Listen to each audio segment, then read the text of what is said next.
I'm going to talk for a short minute, a couple minutes on 3 points.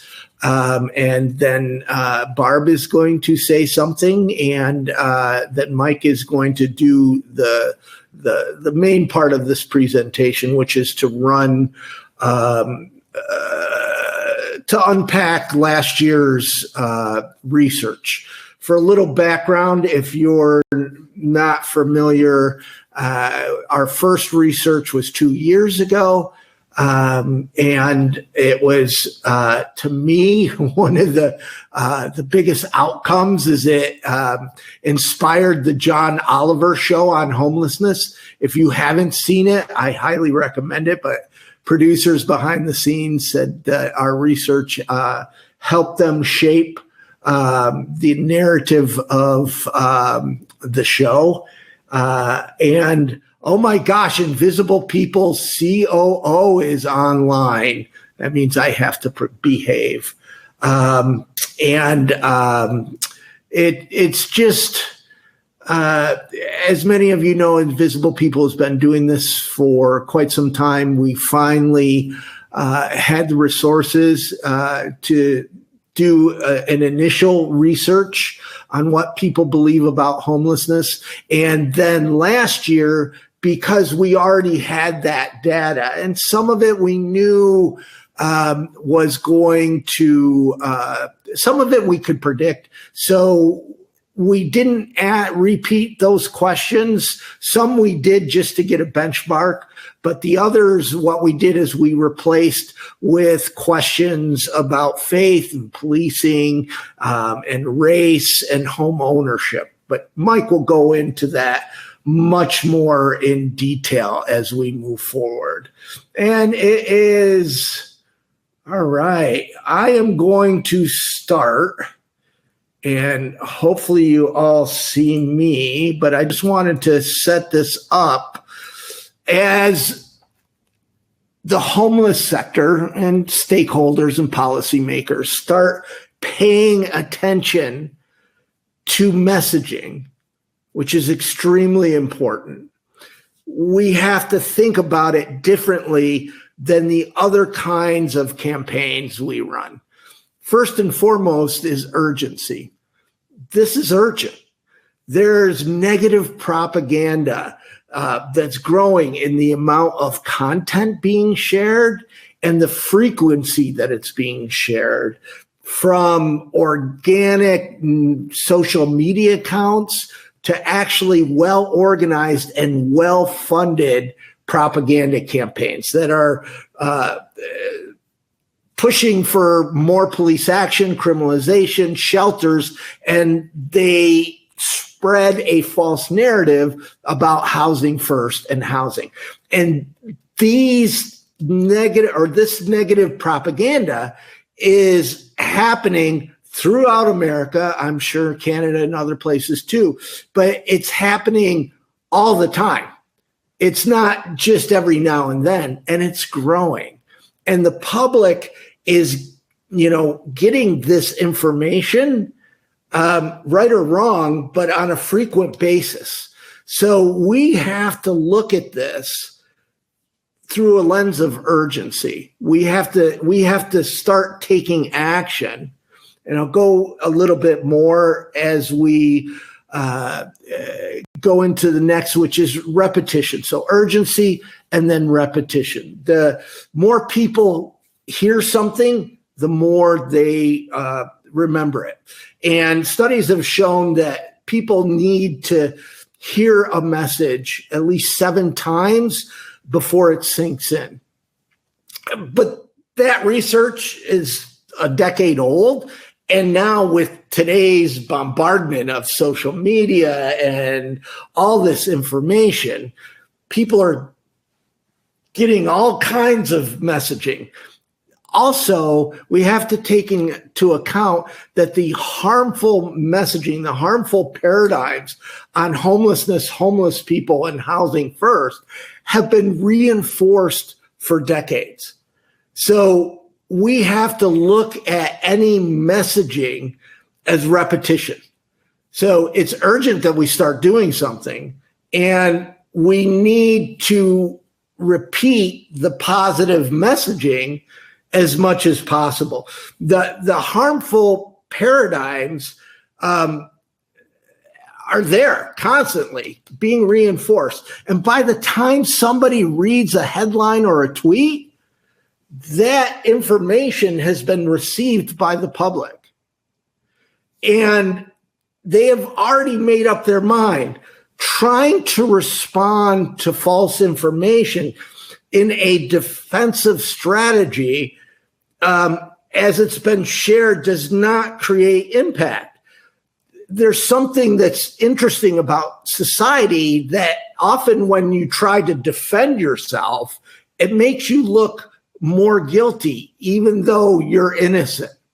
What I'm trying to say is, I don't believe that we can look at messaging and messaging strategies through a defensive lens. We have to be offensive. We need to make the truth louder. We must work to put up as much truthful information as possible and repeat it and repeat it. That means we don't think about it like Giving Tuesday, a one-day campaign, or Hunger and Homelessness Week. For a week, we're going to put up good messaging. This has to be a culture change. We have to work together as a sector to start reinforcing positive messaging. And for those of you that are, that is what your programs are, like Invisible People, we work to consistently put up good messaging on a frequent basis on a lot of different channels. It's very strategic. It's targeted to certain demographics. But as you're looking at developing messaging strategies, you can't think of it like a campaign. The other thing we have to look at is measuring. So you have urgency. We need to do this. We need to do this now. Repetition. We need to do this with frequency. We need to be putting the truth up where people are receiving their communications on a regular, consistent basis. But you cannot measure the change of somebody's paradigm the same way that you measure a housing placement.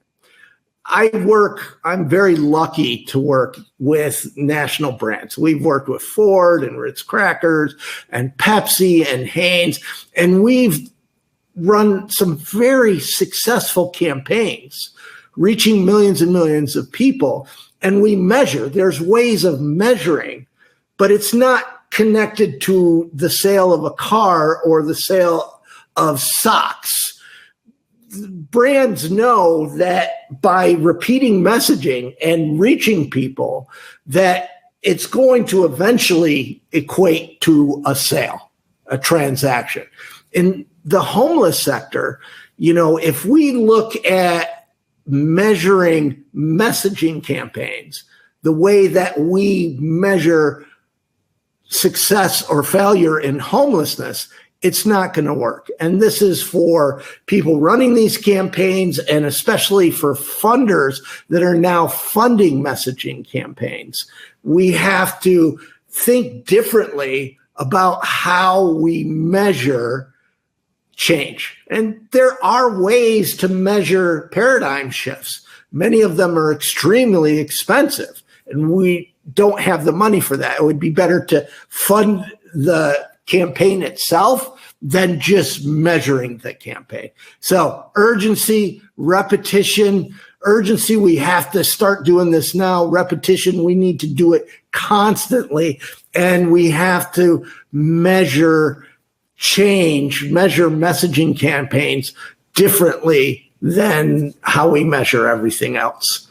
So now I will pass it on to Barb.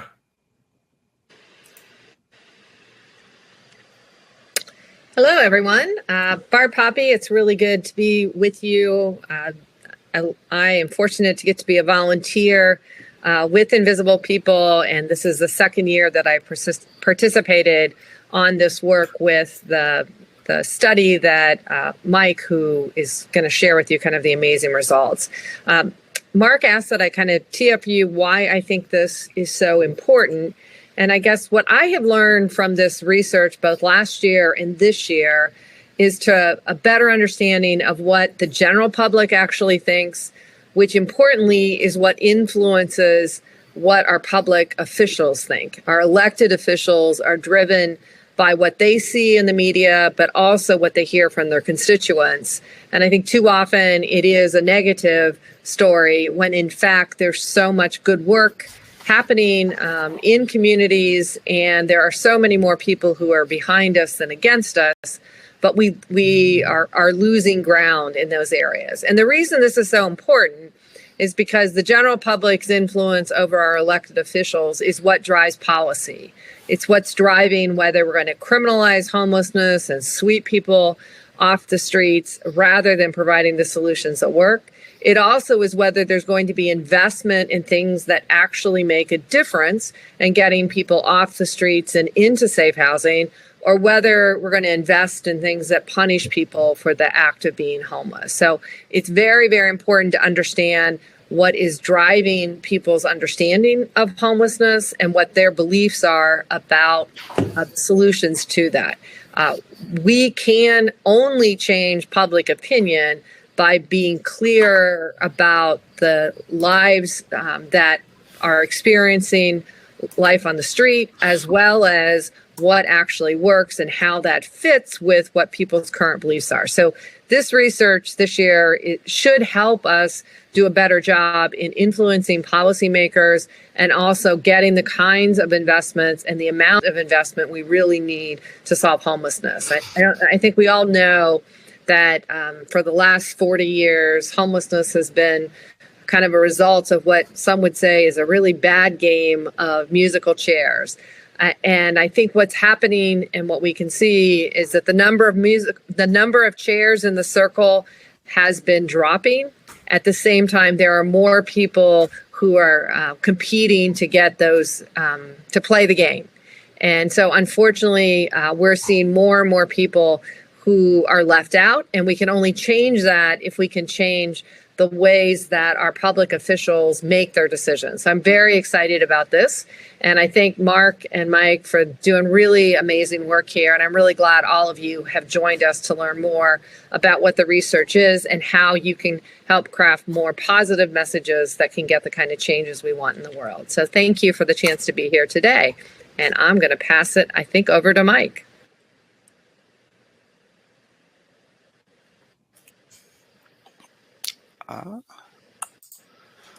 Hi, everybody.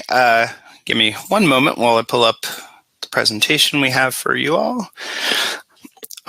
So welcome, everybody. Thanks, Mark and Barb, for teeing us off, and thank you, everyone, for coming. It's really cool to see, a variety of people who are working in the field or who are just interested or who are, volunteering their time. All of that is necessary change. I get to this, to the issue of homelessness as someone who's, coming from that amateur volunteer background, but my professional background is in market research, academic research, and journalism, and particularly looking at data about public opinion. And so with this project and with our previous research, the goal is to use that kind of data to figure out how to make change, right? This is explicitly advocacy research. Everyone on this panel has a particular bias about the things we want to see, but that doesn't mean we're trying to be dishonest or biased in the actual research. Our goal was to take an honest look at what people think and how we as advocates can respond to that. So the recommendations are biased, the policy ideas that we're advocating are biased, but the research, we hope, is as fair as possible. So before we get into some of the results, I wanted to think a little bit about the importance of narrative framing. Right. When people are coming to an issue like homelessness, obviously there are people with lived experience, people for whom homelessness is like a part of their life. But for most people, that's not necessarily the case, right? They're not paying a ton of attention to this, and nobody has time to pay attention to all of the many issues we face. And so people are coming to this with preconceived notions, and they're often just scrolling by headlines or images. And so even these very sort of surface level things can end up giving people these takeaways about narratives. And so I wanted to use these 4 examples because I think they all tell very different stories that clearly contrast the different kinds of narratives about homelessness, right? You can see in these pictures, there are stories that are about places and stories that are about people. There are different kinds of protagonists, different people who have agency in these stories. There are different emotions conveyed. Seeing sort of this resistant spray painting versus this large pile of garbage versus the governor stepping in and taking action. All of these are very different portrayals. And so even when we're just kind of starting off, there's implicit messages being conveyed. And so people are coming to these narratives, and that means that how we tell these stories matters. In our 2020 research, we found some really optimistic things, that there's a real support for housing, for shelter, for services, for the kind of humane solutions we need. We also saw that things like criminalization and enforcement solutions tended to be much more controversial. And we also advocated for people to kind of use messaging that's about health and about relatability. Messages about how anyone can become homeless, about how we all kind of share the same struggles. And that kind of commonality and empathy is important. But despite seeing this fairly widespread support, obviously we're not seeing solutions materialize, and we're not seeing them materialize at the scale that we need. So in this year's research, we really wanted to better understand the barriers to progress that advocates, service providers, and unhoused people face, and to answer some of the questions about how we can overcome those barriers. So when we're thinking about narratives in the context of homelessness, we're not talking about an isolated issue. Obviously, for anyone who's engaged with this issue for any amount of time, it's very clear that homelessness is tied into a number of other systemic problems. Right? Those are problems that go from housing policy, very directly related, to bigger issues of discrimination based on gender identity or sexuality or racism, issues of health and disability, issues of broader economic inequality. But perceptually, this is also true. And this means that people are coming with their perceptions of who homeless people are, of what kind of neighborhood they want to live in, of what kind of politics they have. And so we're not starting from zero. Right? And we're not even just starting from people's opinions about homelessness, starting from people coming to this conversation with a lot of preconceived notions. And so that's part of our goal also in this research, is to kind of unpack those preconceptions and think about how we can address them and hopefully change some minds.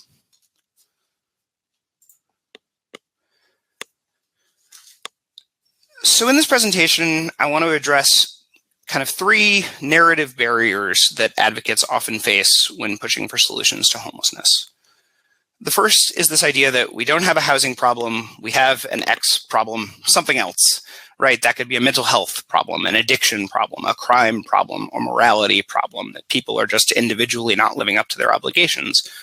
And these narratives, especially when they're contrasted with the idea of a housing problem, have a tendency to put blame onto homeless people themselves, to distract from these systemic issues, and to encourage people to oppose housing or shelter on the grounds that that's not the solution.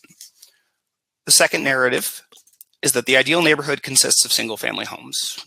The kind of American dream, white picket fence, home ownership idea. And, that's very much still alive and well. There's still a preference for homeownership and a preference for single-family homes. And that is very closely tied to issues of NIMBYism, the idea that I don't want these solutions in my backyard. It's also tied to issues of historic neighborhood segregation. And so the ideas that people bring to kind of where they want to live, who they want to live near, what they want their neighborhood to look like, have a really important role to play in the politics of homelessness. And the third idea is that the housing system is colorblind. There's a long history of institutional racism and experiences with discrimination, housing segregation, things like redlining, things like, discrimination in federal loan guarantees. I don't unfortunately have time to go into too much depth about that history, and there are many great resources about that, but homelessness is tied into these issues. And if we don't sort of grapple with that history, we're often missing some of the key facts that are sort of informing this debate. Obviously, this is not an exhaustive list. And it's also interesting that only one of these explicitly mentions homelessness. And that's because, as mentioned, right, it's about more than just this one issue. We can't isolate homelessness from broader discussions of housing, from broader discussions about the neighborhoods we live in. And we also can't reduce it from a systemic crisis to a more individual one. So just briefly about our methodology. Back in the fall of 2021, we conducted an online survey of a little more than 2,500 people. They were registered voters, ages 18 to 70, registered voters for the reason that we kind of wanted people with a sort of baseline level of civic engagement who are paying at least a little bit of attention to kind of what's going on in their community in that kind of substantial way. People who aren't employed in relevant industries to doing research, and then balancing that to age and gender so that we get a sort of proportional sense of what people think. We targeted specific communities both to match last year's research, and those communities were chosen based on sort of geographic variety, based on our ability to target that continuum of care, and also contrasting different places with higher or lower unsheltered populations versus sheltered populations. So the goal is to get a real variety of different kinds of, especially cities with sort of different shapes to their homelessness problems. So the first topic we're going to talk about is homelessness, housing, and policing. So, do we have a housing problem? Do people believe that? And from what we're seeing, the answer is yes. So we asked people if they believe homelessness is increasing, decreasing, or staying the same in their community, and the vast majority said it's increasing. We then asked them just an open-ended follow-up of why, and looked at all the results. And what we see is that, the most commonly cited thing is that housing is not affordable, or job losses due to the pandemic, evictions, and foreclosures. So there's clearly a sense that these economic and housing factors are very important. In contrast, things like personal choice or whether or not there's enforcement are considered less important. And so we see that the public is kind of broadly seeing this as a housing problem, but quite often that's not how it's portrayed in these public discussions of this. Similarly, we kind of looked at our data versus last year and found that the incredibly high levels of support for humane solutions continued to be very high, right? At least in the abstract, people think that we should have more shelters, we should have more health services, we should have more permanent supportive housing. When we get to the neighborhood level, that gets a little more complicated, and we'll talk about that. But there is a perception of that overwhelming need.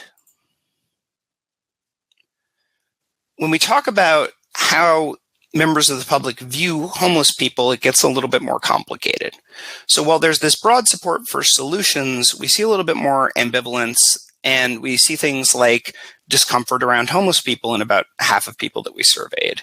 Similarly, about half of people were worried about homeless people causing crime, or feeling guilty seeing people. There's also a kind of a split on whether people have the right to keep their belongings or whether people should have their belongings confiscated.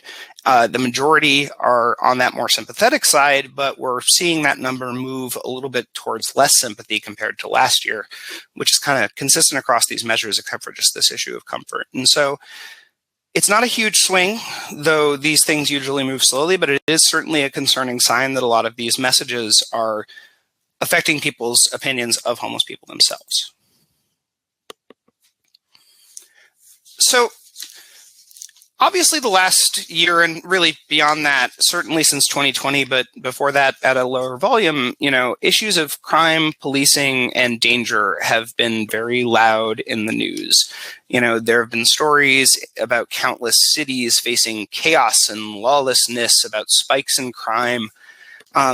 and sometimes those are real. Sometimes those numbers can be misleading.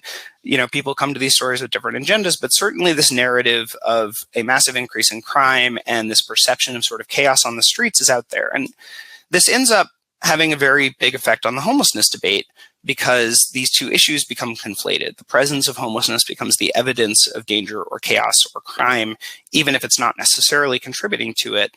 And obviously, there are plenty of individuals who are trying their best to get by and who aren't doing that. And so that logic ends up getting applied to the entire population of homeless people. And so we've seen the way that these crime and danger narratives are starting to play out in the homelessness debate. Back in 2021, Austin voters were given a proposal called Proposition B, which would make it a criminal offense for anyone to sit, lie down, or camp in public areas and prohibit solicitation of money or other things of value at specific hours and locations. So essentially a sit, sleep, lie ban and a panhandling ban, both of which are fairly common approaches to this. There was an extremely lopsided campaign in which advocates for the measure outspent their opponents 10-1. They used this kind of messaging that portrays chaos, that portrays homeless people as a threat to families and children and seniors, and that conflates the presence of homelessness with crime. The law ended up passing with about 58% support. And we've seen similar things start to play out in other cities too. In San Francisco, the Mayor London Breed recently had a large press conference to talk about how she's going to fight the bullshit that has destroyed our city, pardon my French, making this sort of bold statement that she's going to get tough and crack down on this issue. In Denver, you have a law that I believe is still tied up in court that would allow people to sue the city if a homeless encampment near them is not removed within 7 days. And in Los Angeles, we're seeing mayoral campaigns that are running on this issue of getting people off the streets and out of sight, and even a ballot measure seeking to do something similar to what happened in Austin. And so these perceptions of homeless people and crime are really contributing to real world policies that are harmful to people. But we don't see kind of a univocal perception here, right? We asked a lot of questions about housing and policing, and we see that, about 3/4 of people see housing as a solution more so than policing, that believe local governments should focus on housing and focus less on removing encampments. So we believe there is kind of a silent majority that doesn't want to sort of shift our response primarily towards these enforcement measures. We also see some skepticism about police as sort of first responders to homelessness. There's a little bit more of a split when it comes to issues of abstinence from drugs or alcohol. That can certainly be a controversial point for a lot of people. And a pretty even split on whether policing is inherently a cruel or compassionate response.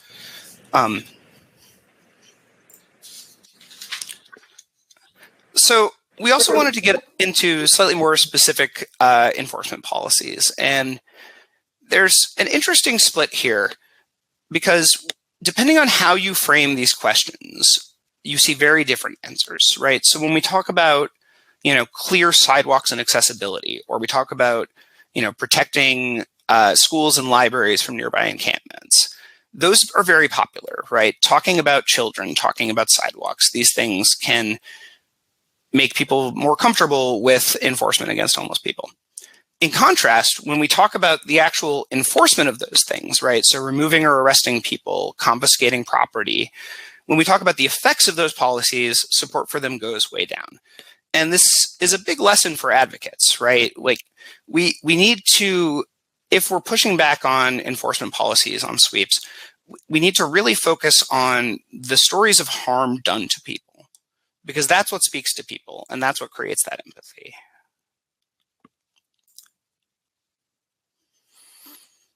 So similarly, we tested some agreement statements about different kinds of messages and thoughts about criminalization.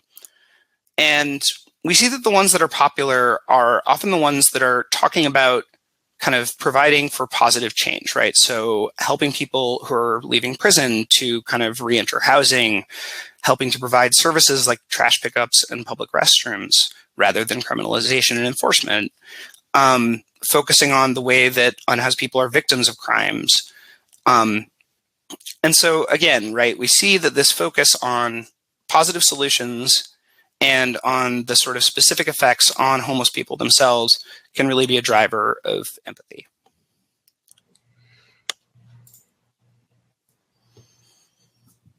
So we also, in the spirit of seeing how these issues are interconnected, we wanted to understand how more general attitudes about policing affect the way people think about homelessness. And so one of the questions we asked is whether people believe that police are or are not racially biased. And we saw a pretty significant split, lots of people on either side of that question. And so we looked at people who believe the police are biased versus people who believe the police are not racially biased. And what we see is that among those who, sort of trust police, who believe they're unbiased, there's much more support for things like policing as a response to homelessness, for seeing arrests and citations as a pathway to services, for seeing more policing as a solution to getting people off the streets, and more judgmental attitudes towards drug and alcohol use.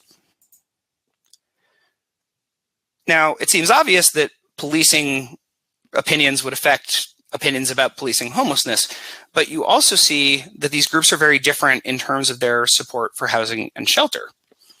Among those who see police bias as an issue, there's extremely widespread support, the vast majority, approaching even 3/4, on support for shelter. In contrast, those who tend to trust the police more are, only supportive among a plurality, and see, more than twice as high the rates of opposition to these kinds of solutions. And so we see this kind of worldview correlation, right? That people are bringing their attitudes about policing, about housing, about neighborhoods to these questions, and that really affects the way their opinions shake out on these more specific homelessness-related issues. So now we're going to talk a little bit about that second narrative, about what neighborhoods look like, and about particularly the sort of outsized role of owner-occupied single-family homes in the American imagination about housing. So this is a quote from a piece by David Kerp, who's a professor of public policy at Berkeley. Suburbia beckons many poor and working class families with the promise of sanctuary from the looming threat of urban violence, but many suburbs balk at the prospect of affordable housing in their midst. They fear that when poor people move next door, crime, drugs, blight, bad public schools, and higher taxes inevitably follow. They worry that the value of their homes will fall and the image of their town will suffer. It does not help that the poor are disproportionately Black and Latino. The added racial element adds to the opposition that often emerges in response to initiatives designed to help poor families move to suburbs from inner cities. The reason I like this quote to set up this section is that when we're talking about homelessness, we are often talking about hyper-local issues, right? If we're talking about a project, that project is going into a neighborhood. And often both opposition and support can come from that neighborhood. And more importantly, how people are already thinking about and living in their neighborhood has that effect. And so we see kind of the lingering historical inequalities and the way that sort of the way that how the public imagination of these neighborhoods can end up reproducing that kind of inequality and exclusion. So we need to talk a little bit about homeowners associations. So if you're not familiar, a homeowners association is basically an organized group of homeowners. They might make certain rules about how the neighborhood functions, about what kind of decor you can use on the outside of your house and that, but they're often a source of local opposition to solutions to homelessness. Some examples. In Honolulu, there was a group with a grant for an affordable housing project. They had the financing in hand. They spent months looking at different sites. And every time they tried to site it in a neighborhood, they would see HOA opposition to the project. It moved around several times, and eventually, since the grant money was time limited and they couldn't find a way to spend it, they had to cancel the project. Similarly, in Springfield, Illinois, a group called the Pioneer Park HOA led a charge to cancel a proposed access center, and that project was eventually abandoned. In Edmonton, Ontario, an HOA spent tens of thousands of dollars fighting a nearby permanent supportive housing project. One of the residents opposing it said, "I think there's way too many little kids in the area, and I already think there's enough crime that goes on in this area, and we don't need any more added to it." And in Los Angeles, even the Ritz-Carlton Hotel has an HOA, since it's both a hotel and an apartment building. During COVID, as some of you who are familiar with California know, there was a big effort called Project Roomkey to essentially lease underused hotel rooms as temporary housing. And a number of hotels downtown, this sort of luxury hotels, some of them did participate, but the Ritz-Carlton HOA vigorously opposed their participation and ultimately resulted in the hotel declining to participate.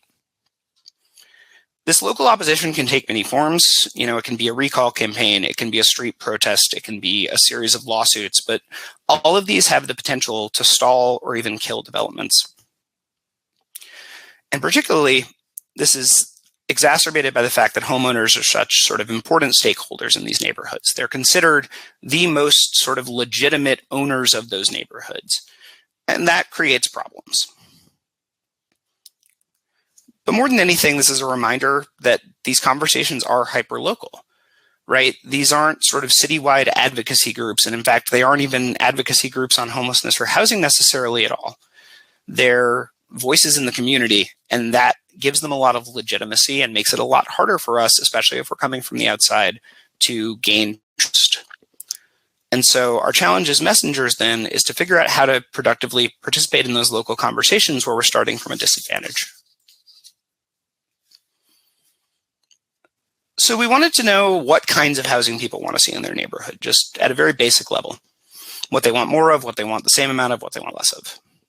And there's a pretty stark difference between owner-occupied single-family homes and other things, mostly a variety of types of rental units. Interestingly, rental units with an affordability requirement do better than other types of rental housing.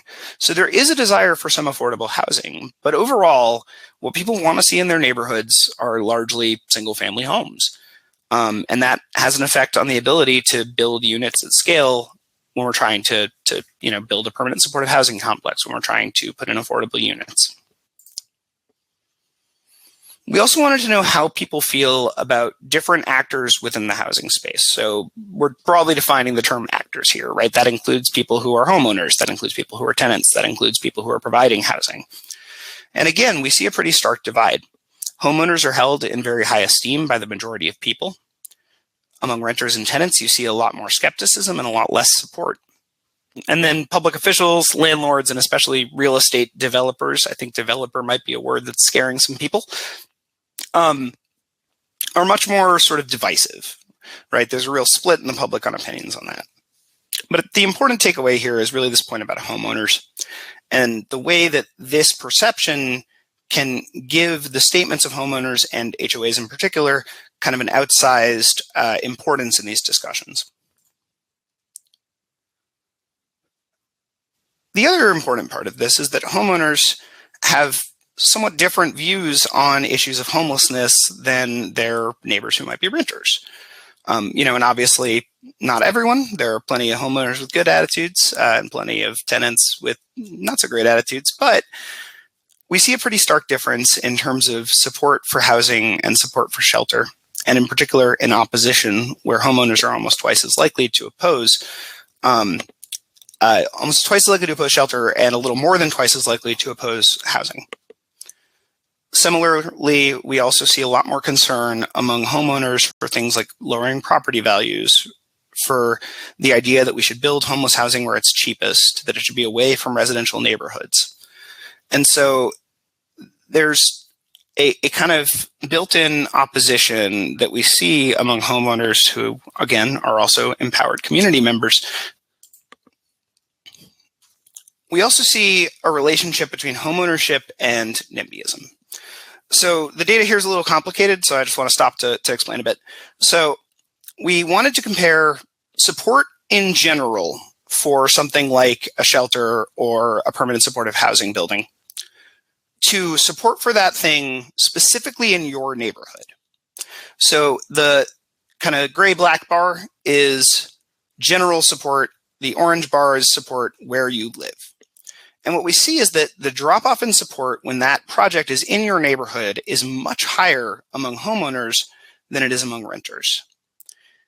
And this kind of embodies some of the contradiction we're trying to get at with this report, right? Is that on the one hand, there's this broad abstract support for solutions, but as we all know, when these projects hit the ground, you often see a lot of loud opposition, and it can feel like that's coming from the vast majority of people.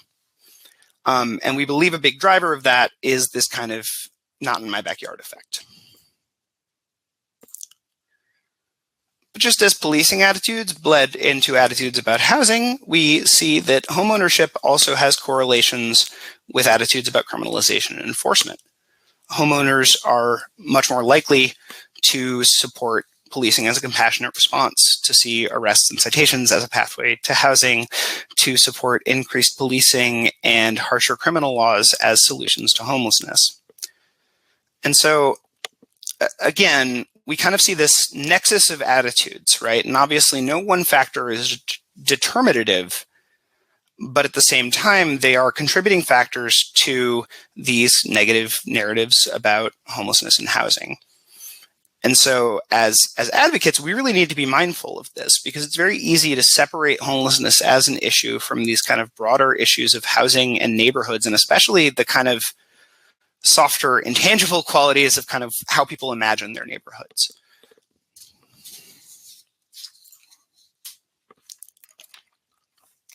So the last topic, sort of big topic we wanted to cover today, was issues of homelessness, race, and racism, and the idea that the housing system is colorblind. So this is from the National Alliance to End Homelessness. Most minority groups, especially African Americans and Indigenous people, experience homelessness at higher rates than whites, largely due to longstanding historical and structural racism. The most striking disparity can be found among African Americans, who represent 13% of the general population, but account for 39% of people experiencing homelessness and more than 50% of homeless families with children. This imbalance has not improved over time. So that is the background of this entire discussion, if we're talking about race and housing, is that historic discrimination, is that ongoing present disparity in housing security, in access to housing and access to quality and affordable housing. And, as we discussed, unfortunately, we can't really go into the full legacy there. I would encourage you to seek out those resources if that's a topic you're interested in. But we see how this plays out when we look at sort of respondents' attitudes depending on their ethnicity or race. So just a quick note up top. While we did have some Native American or American Indian respondents, the base size for those was very low and not reliable enough to report. Additionally, we're going to look at race cut by some other metrics like homeownership, and there we've unfortunately had to reduce these populations to white versus non-white for having a stable base for analysis. With that aside, we wanted to look first at kind of people's personal experiences with housing insecurity and with homelessness. And what we see is that people's race can very dramatically affect their likelihood of encountering issues of housing insecurity, whether that's having been homeless, having been evicted, having a friend or family member or acquaintance who's been homeless, or just having, housing security affect you in some way. And so we see a pretty stark difference between Black Americans and essentially everyone else, but especially white and Asian Americans, in terms of encountering these issues of housing discrimination and housing injustice. And those different experiences seem to have a very big effect on people's perceptions of problems of housing and homelessness more generally. And so here we can see how those different experiences can lead to different attitudes. You see generally more support for government action to help people among Black people. Among Black and Hispanic people, you see more permissive attitudes about enforcement, about allowing people who are sleeping on the sidewalk just to be, not to leave them there, as some politicians would like to claim, but not to harass, not to arrest. You also see this pattern playing out in support for housing and shelter, where especially Hispanic and Black Americans who face more of that housing discrimination seem to have a lot more support and a lot fewer reservations about building these kinds of projects. And so our kind of provisional explanation of this is that those experiences that can be informed by that history of racism and discrimination end up showing up in people's attitudes about these kinds of projects. we also see that this plays out in policing attitudes. And, I don't think it's exactly a surprise given the events and debates about policing and protests over the last several years that we see some pretty big disparities here. But we both see in kind of general policing attitudes that there's a lot more trust of police in white communities especially, and a lot less in Black communities especially.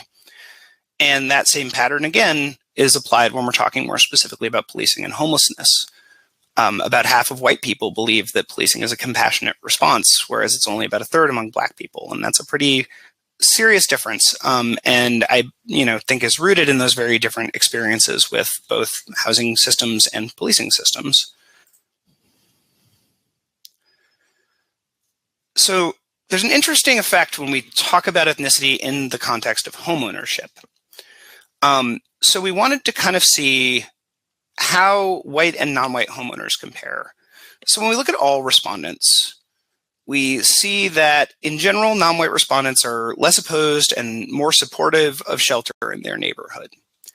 However, when we look at just the homeowners, what we see is that that difference largely disappears, that you see roughly the same rates of opposition and support among those two different racial, or among white and non-white respondents.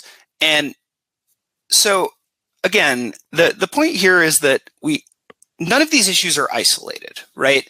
There are all of these interactions between issues of policing, of housing, of your neighborhood, of your history with ethnicity and discrimination, and all of these things end up colliding and having some really interesting interactions, like we see here, where homeownership as kind of a status seems to push back against some of these other perspectives.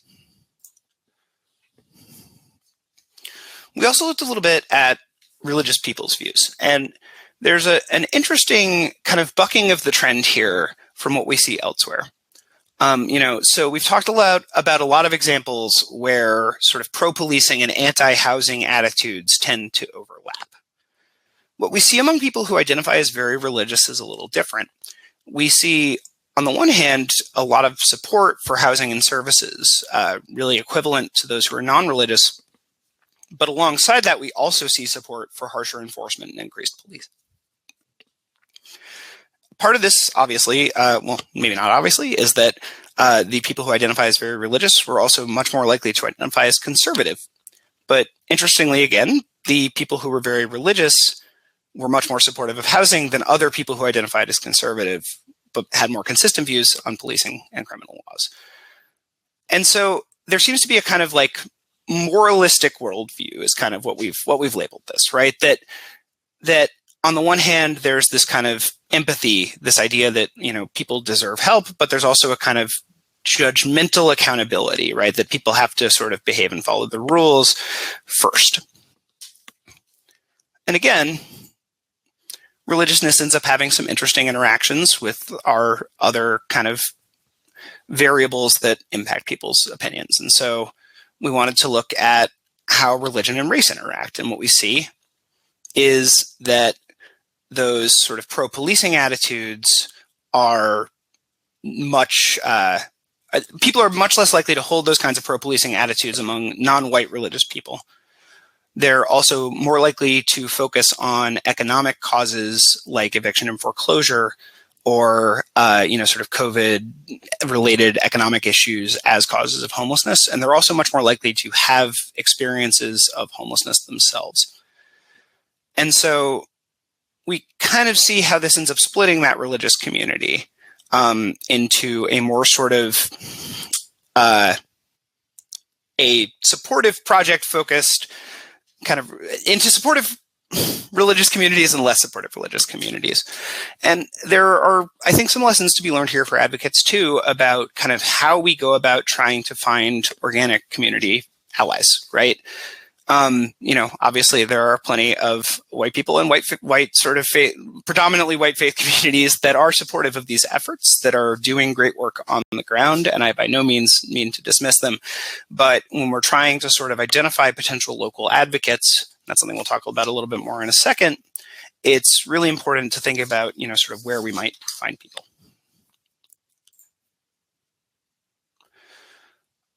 So our conclusions and recommendations. So first, kind of our recommendations about messaging.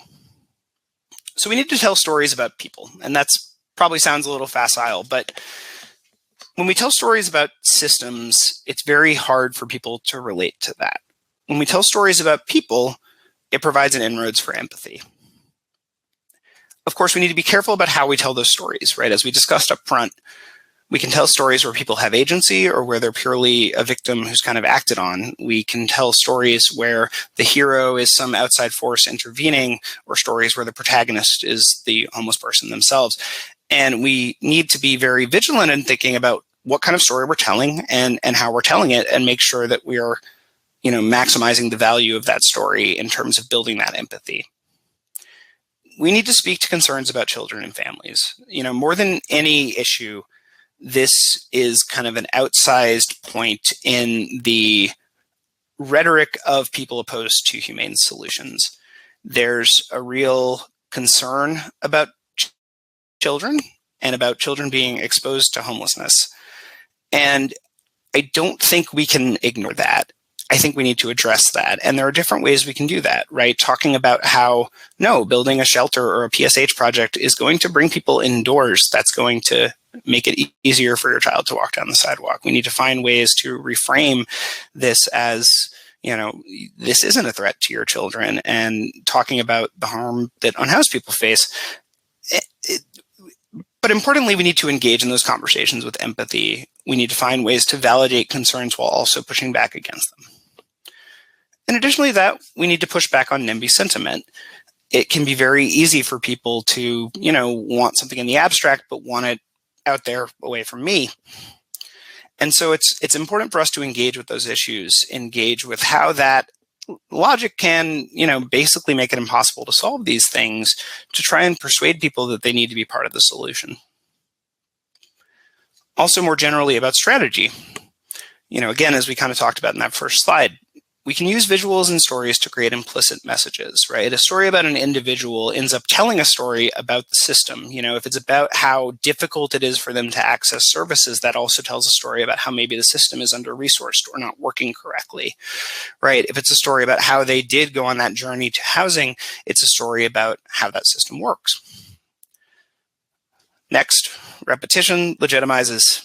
Repetition legitimizes. If you're a musician, you may have heard this joke before, but the point stands, and this is something Mark emphasized up front, right, is that we need to keep telling these stories. Telling that story once is not enough, right? People are seeing so much information. They're inundated with so many requests for their attention. And so to make a point, you often have to make it over and over again and make sure that it's seen and processed. Because if not, those messages won't necessarily land or stick.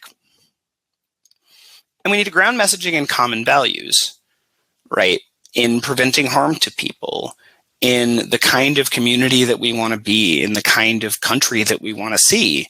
We need to be able to make those appeals to values, because alongside those personal stories, it's another strategy for really building up empathy and for trying to create relationships that can help bridge those divides, that can give you the trust and the place to address people's concerns in a way that feels legitimate to them. In terms of audience, one of the most important things is to find the right messengers. As I've emphasized throughout this, a lot of these conversations are happening on a very neighborhood by neighborhood level. And what that means is that the voices that rise up in opposition are often organic, right? They're people who are in that community who don't like that this thing is coming. And we can disagree with those people, but often, if they're part of the HOA, if they're just your neighbor, they're someone you know and someone you maybe trust more than an outside service provider or your local city council member or whomever it is that's kind of trying to cite a project. And so when we're thinking about countering that, we really need to think about how we can invest and sort of build up community advocates. And that doesn't necessarily mean financial investment.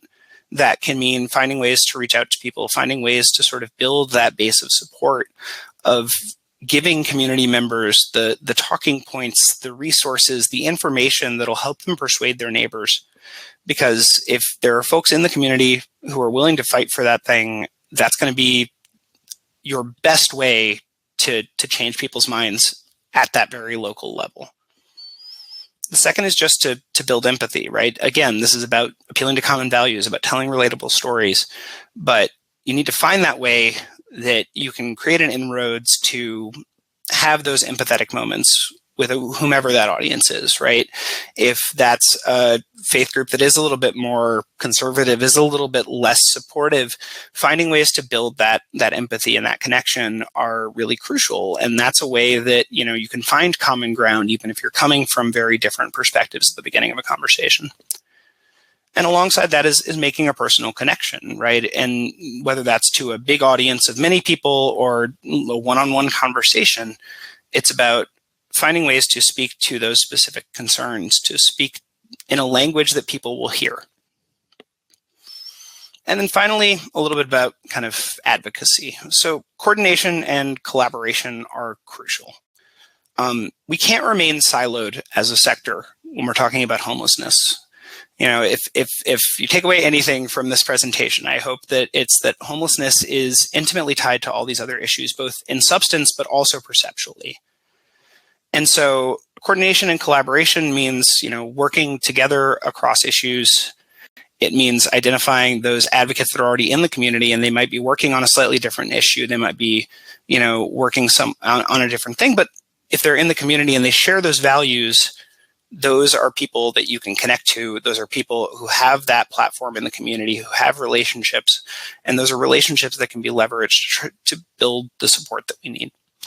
And so, coordination and collaboration means participating in those efforts. It means finding those allies. And it also means within kind of the world of homelessness services, advocates and community organizations and volunteers and all of that, trying as much as we can to share.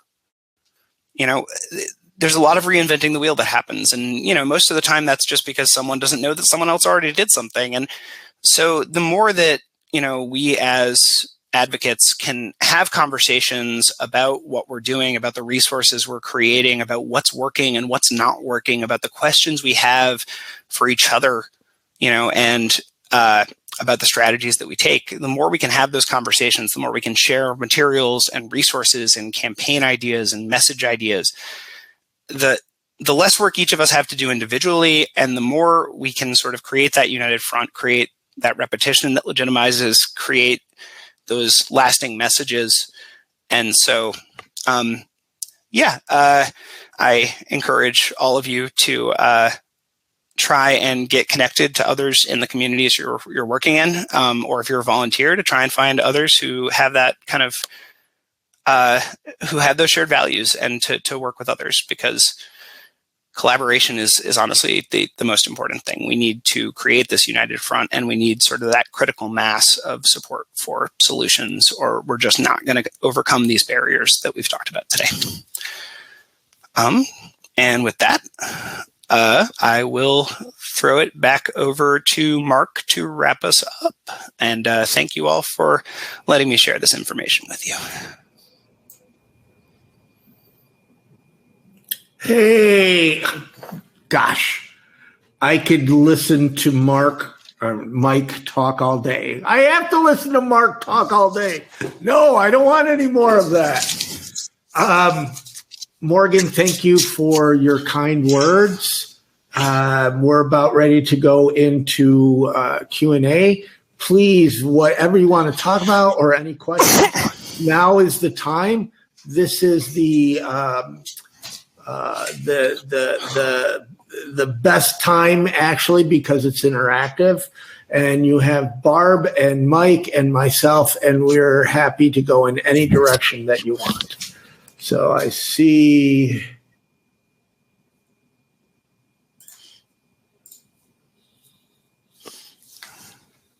Ryan. Thank you for joining us, Ryan. Ryan asked, should I be taking from this that consistency important, but the end, all messaging needs to be locally grounded? I know where you work, and it's a national.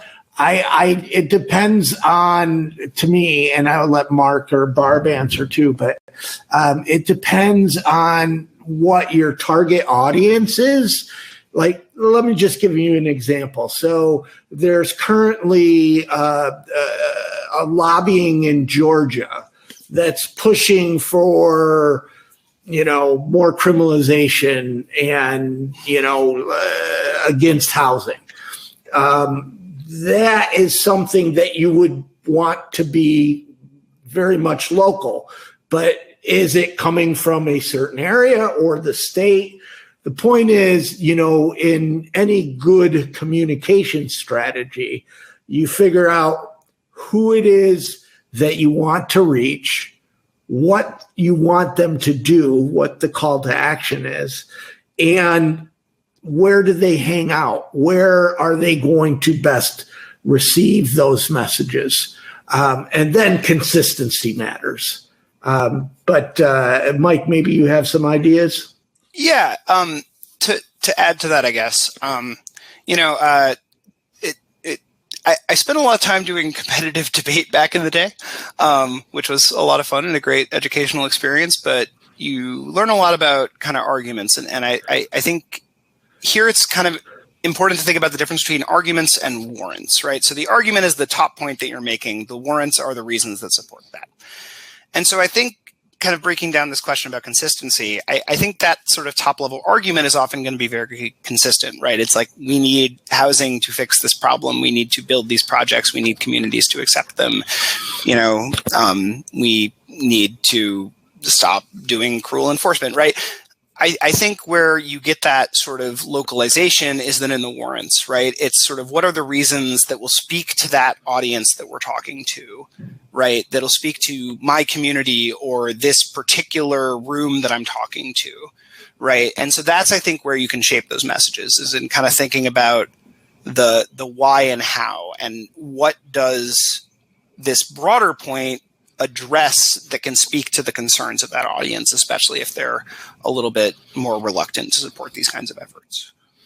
And just something that I know we've had exchanges on was messaging housing first. And the public often just hears free housing for criminal drug addicts. They don't, that's what they hear. And that could be one of the main roadblocks. Well, that's kind of a national thing. But you could also look at individual areas where it's a problem.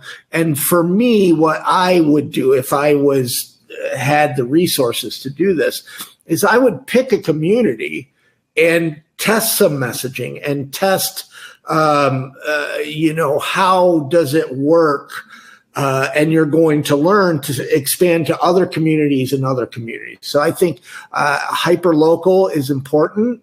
And as you go and do this naturally, you might have to, when a brand does a car commercial, they make it different for California than they do New York, right? It's the same car. They're trying to do the same messaging, but they might make different ads, and the consistency is the same.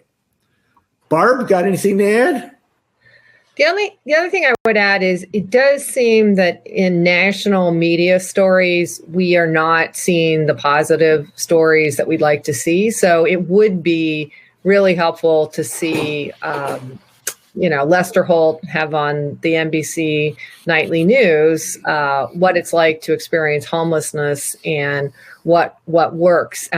What I hate about a lot of the national news stories, it's either the heroism of an individual gets a lot of coverage, and so there's some do-gooder who has saved some homeless person, or some person who's homeless saves themselves with the help of this amazing nonprofit.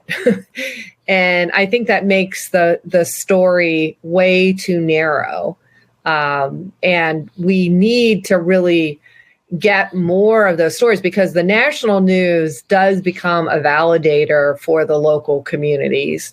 And for elected officials, they're always asking, well, who else is doing what where, and what does it look like? So I do think there is I think in NIMBY battles, it is very hyper-local, as the research shows. But I think we also have to build the allies across those who are already motivated, and to do a better job getting the right kinds of stories out there that drive the policy decisions, as opposed to just thinking, it's this is just a problem that happens to individuals. And if we as individuals just, took them into our home, there's just, the national stories could be kind of crazy, and they don't build toward the type of policy that we're looking for. And two quick things. What Barb described is exactly why we jumped into journalism a couple of years ago. We're still tiny, but we're growing. So we have more control of the narrative and bringing it up. And I just completely spaced on the second one. I have 26 years sober, and I don't remember where I parked my car. So if it comes back to me, we'll go on. Hopefully that was helpful towards you. To you. Tom asked, are there social media accounts like LinkedIn a good place to start? LinkedIn is usually a place for professionals. Like, for instance, Ryan. I connect with Ryan mostly on LinkedIn. It's if you're looking for advocacy groups, Twitter, Facebook, Google, advocacy groups are in your area, and social media might be a way to find them. Mike, you got something on that? Being that, I would agree that LinkedIn does tend to be more of like a professional networking platform. And so, I think if you were looking for a job in the services industry, that might be a place to go. I think if you're looking to kind of get plugged in on a more volunteer basis, those platforms like Instagram or Twitter or Facebook, I think there have been a lot of groups in a variety of places around the country that have really put in a lot of work of kind of doing that education, of doing more in-depth stories, of uplifting those local voices and finding ways to be helpful on the ground. And so, I think that's a good place to look. I don't know exactly where you're located or kind of what's going on in your area, but, I think that's a good way to start. And, to whatever extent you can then start talking to people off of those platforms, that could also be really useful, because they are very useful platforms for communication. But at the same time, I think the more you can kind of get into conversations with people locally, the better. I think we accidentally skipped Leona's question, though, which is sort of related. So easy enough segue, which was, especially for people with disabilities, how can I do things online? How and where can I help? And, I hope Mark and Barb might also have some suggestions, but just sort of thinking about my own experiences doing advocacy, I think there is a lot you can do online. And I think a lot of that starts with research, right? There's a lot of information out there, but it isn't always well organized or easy to find, right? And on the one hand, that could be just things about your city, right? Are there public bathrooms? What does your homelessness policy actually look like? Who on your city council or board of supervisors or whatever is like actually putting in the work? Like, finding out those things and educating the public about them is something that you can do through those platforms. But on the other side of this, there's also like very practical ways you can help people, because while that's true of like kind of educational information, it's also true of information about available services and programs, right? Most cities are using this public-private partnership model, which means different nonprofits are often providing different aspects of this system.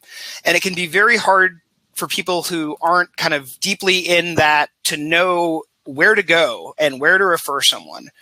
And so I think if you can spend some time digging that information, going to websites, making phone calls and compiling that, that can be really helpful to people. And if there are folks who are kind of out there doing more of the kind of direct volunteer work, giving those resources to them for distribution, collaborating with them on that. I think one of the most useful things that we've done locally in the group I'm in here in Koreatown, Los Angeles is, really making sure that we're keeping an updated list of those resources and providing that to people when we're out doing outreach. And handing it to people is honestly the easy part. It's the logistics of doing the research and keeping it updated and all of that is the more difficult part. And that's all stuff that can be done sitting at a desk.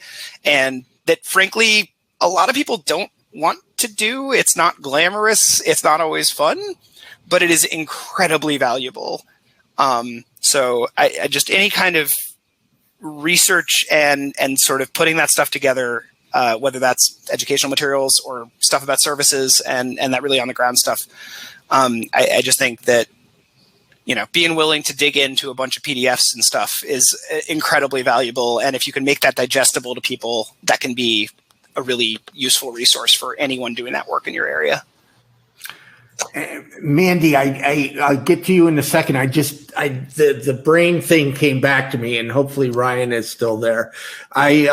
Because we're talking national versus local, and I think it's really important when developing messaging strategies. And we the three of us got the chance to speak to Funders Together, which is an organization of funders in the homeless sector. And one thing I suggested to them is that they have a unique opportunity because they're connected to so many grantees that we could be very strategic, like have this overarching national messaging campaign, but through the grantees, they could tackle or,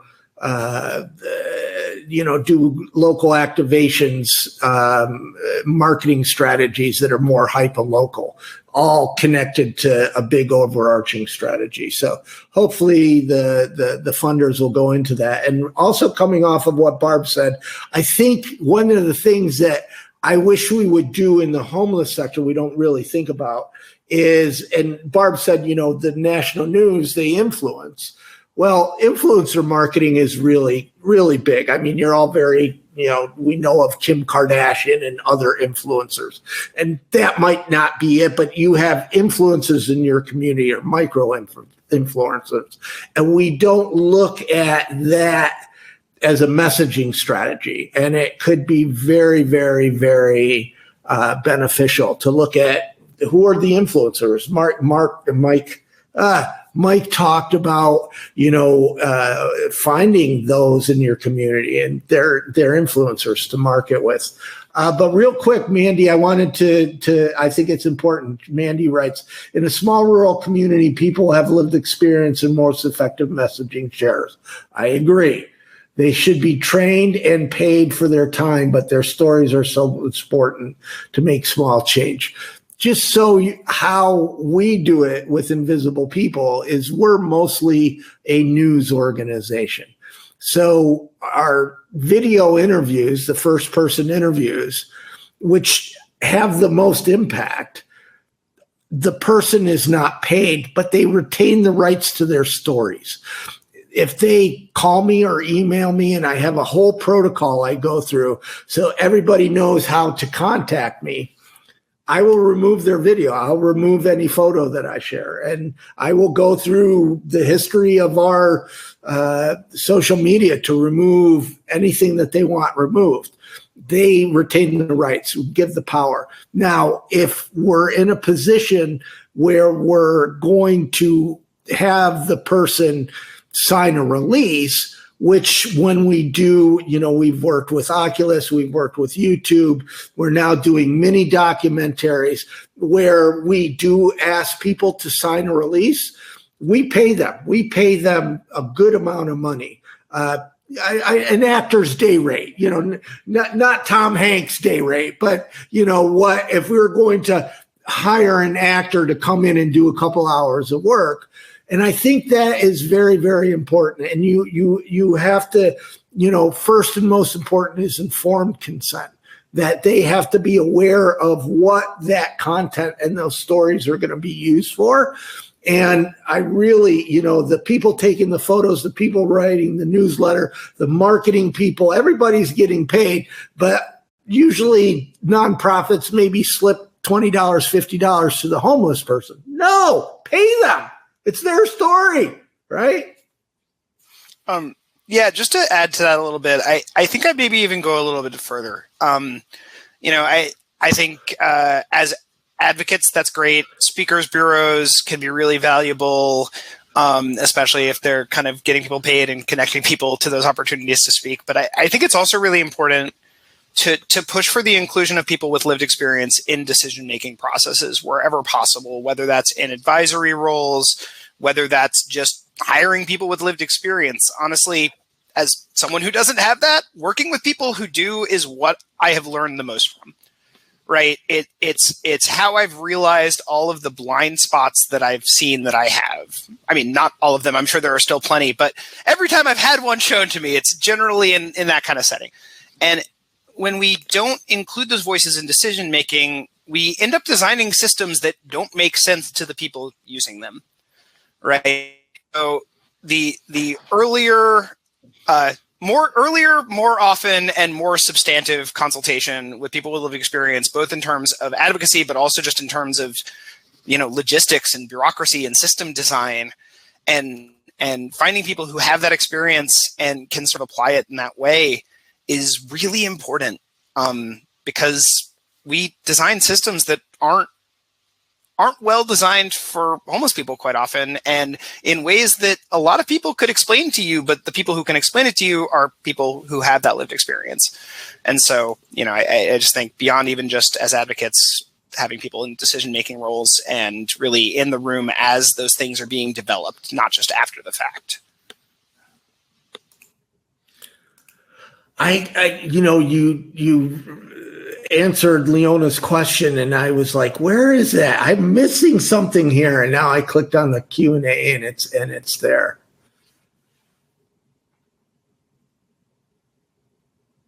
Keep them coming. If you guys got anything, now is the time, because it's interactive and you got the three of us here. And as Mike put up on the slide, we're all on Twitter, and we can continue this conversation after. It's an important conversation. And in your emails, you got links to this year's research and last year's research, and they both go together. So those are the foundation for this webinar today, and you can obviously go through them anytime. I had another idea for Leona, and this actually I think speaks to everyone. Because of the pandemic, legislators and city council and commissioners moved to virtual platforms, and they do Zoom calls and phone calls. And I have been on many meetings that in the past would have been in person, which makes it difficult for people with disabilities or, don't have great access to transportation to participate.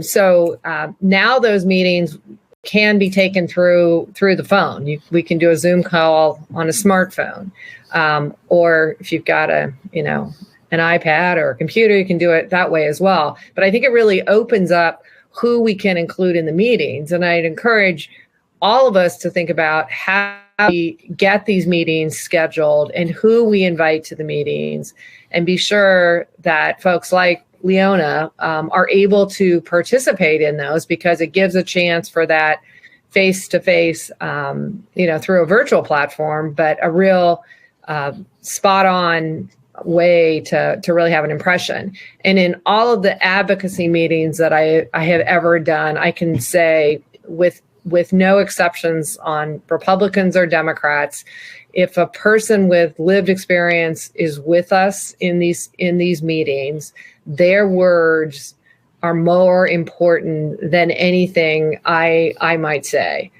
So I really encourage us to think about that. But we could also set these meetings up to have the same messages that we're talking about in the messaging campaigns.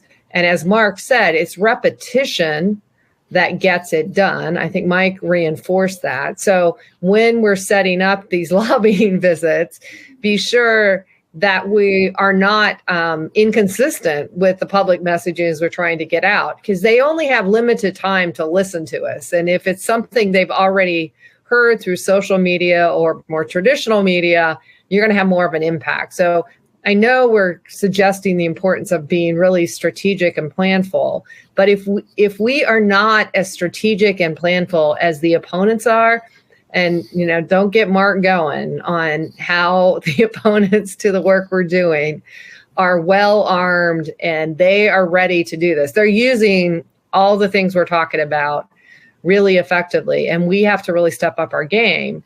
And I just think there's new opportunities that we can include more people in these meetings and be clear on what we're not just asking for, but demanding from our elected officials in terms of solving for homelessness. Yeah, and just to jump off that point about sort of the increased accessibility of virtual meetings, and kind of the point about voices of lived experience, one thing that we've been able to do because these meetings are virtual is to go out to unsheltered people's spots and give them the opportunity to call into a meeting of the city council and speak their voice in public comment, or even making a recording and calling in and playing it during public comment of that person's, whatever their allotted time is for that.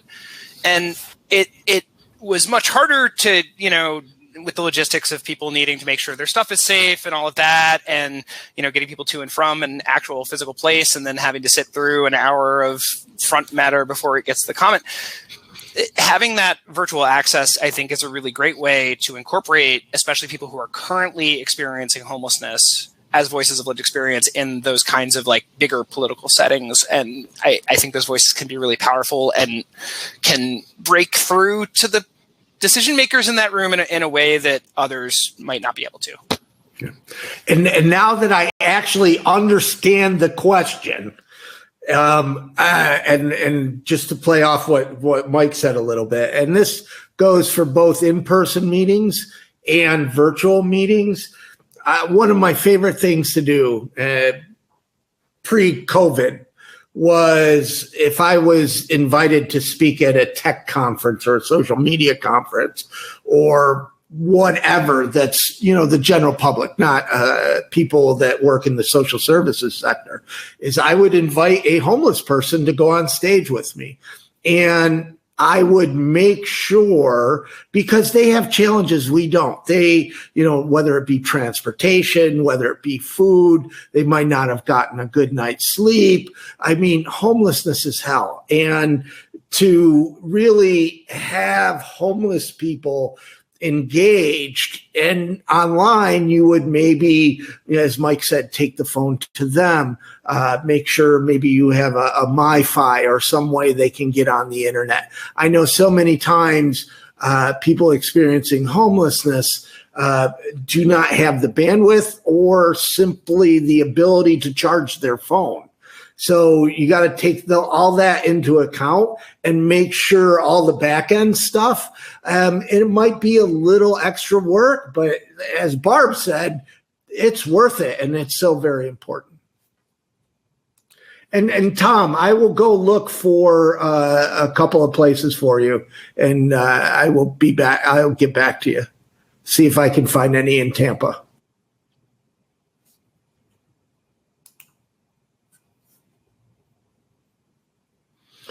Okay, folks, we're coming up on the end at 1:30. We've got time for one last question, maybe two if I don't ramble.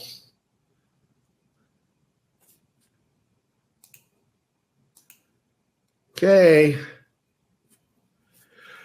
Well, I want to thank all of you. It's a core group here. I mean, when I started this 12 years ago, there would be nobody in a webinar on messaging, so that you guys are actually not just paying attention, you want to take action is very encouraging, not just to me, but to all of us. I want to thank Barb and Mike. They take my rambling and make sense of it. And Mike does a marvelous job. He really brings the research to life. And as I said, we're all available for continued communications or questions. Please just reach out. info@invisiblepeople.tv is the email. And I wish you all I almost said a Merry Christmas. Boy, it's a strange day. I wish you all a wonderful weekend coming up, and thank you very much for joining us today.